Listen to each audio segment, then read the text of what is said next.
Hi everyone, it's Niamh here and welcome to my art journaling channel. Today we're going to be playing with creating really simple rainbows in the background, and this is inspired by the lovely Claire Stead from UK who runs her channel, and I'll give a link to in the description box below.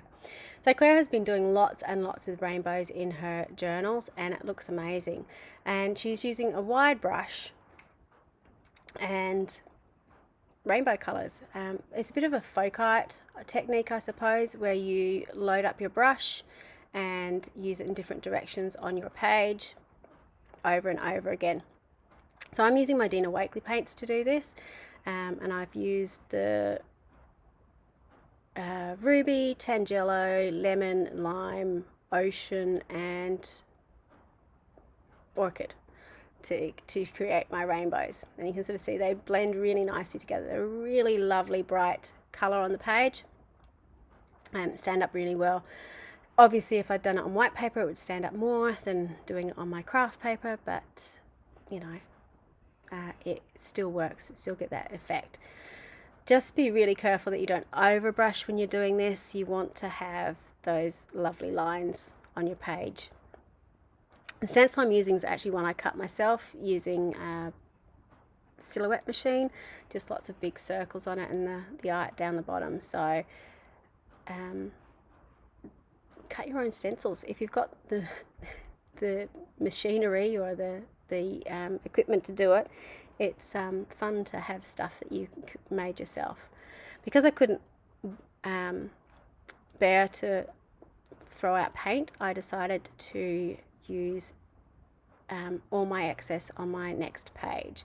So I do have two very rainbowy pages next to each other, but I actually really liked how they turned out, and this video is already up on my channel. I used a Frida Kahlo napkin on that page to create my background there, which worked really nicely. So you sort of got the two backgrounds in one.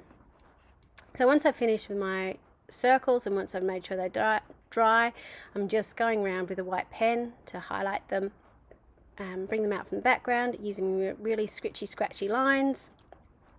They're not very careful. You can see I've done them the inside of my page, or inside of my circle, sorry, so they stand out a little bit. Then I decided I want to use the art stencils, so I'm just going in with my black gesso and stenciling that. Obviously, because I don't clean my stencils, I was getting paint everywhere, because I don't know if you noticed when I was doing this previously, I'd actually done the painting through the other side of this stencil, so as soon as I put it down I had splodges of wet paint everywhere.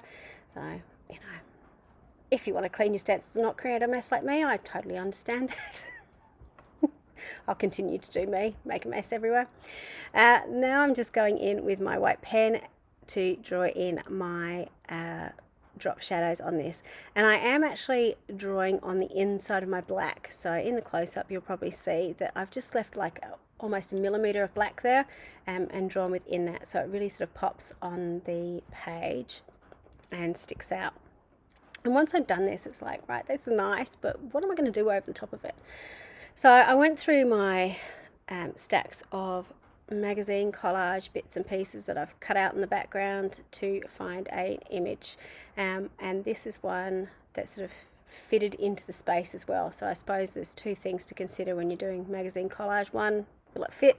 Two, is it going to give me enough room to do what I need to do? So once I've cut it out, I will stick it onto my page. Now this is a collage sheet that I've sort of created for myself, where I've already done the paint pens over the top, a bit like the Dilution sheets. So if you've got access to the Dilution sheets, they're very similar. I just made my own set, so got some magazine images, stuck them down a piece of paper, drew over the top of them, and then took them down to the local copy shop and got a few copies of them, or you could scan them and print them out yourself. So it's nice sometimes to have images you can use over and over, especially if you like how you sort of ended up decorating them.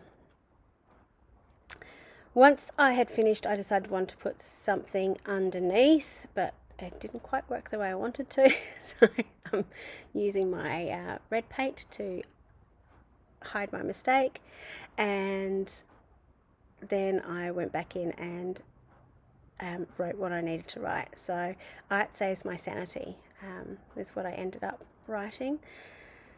And that was it. It was a pretty simple page once I'd finished. I did end up actually going around and putting my black lines around the outside of my collage. Now, this is something I probably actually did in the original as well, but quite like the Dilution sheets when they're printed out, because it's printed onto matte paper and black is never really black when it's printed, it just makes such a difference if you go back over with your black pen just to highlight everything and to make sure that everything pops on your page. So you can see already the difference just having that little bit of black line around the outside of that image has made. I then decided I wanted to do a little bit of journaling just to sort of bounce up the page a little bit. So I've just gone in with my scribbly writing and done a little bit of journaling about why art saves my sanity. So here is the close-up of the page. You can see how the black is outlined, how I went within the black of the art to do my white highlighting, and how that background really pops even though it's on graph paper. So you can imagine what it would look like on sort of whites or cream colored papers. It would really stand out. So have a go. Check out the amazing artwork of Claire Stead as well. Her links will be in the description box below, and have fun with rainbows. Until next time, bye for now.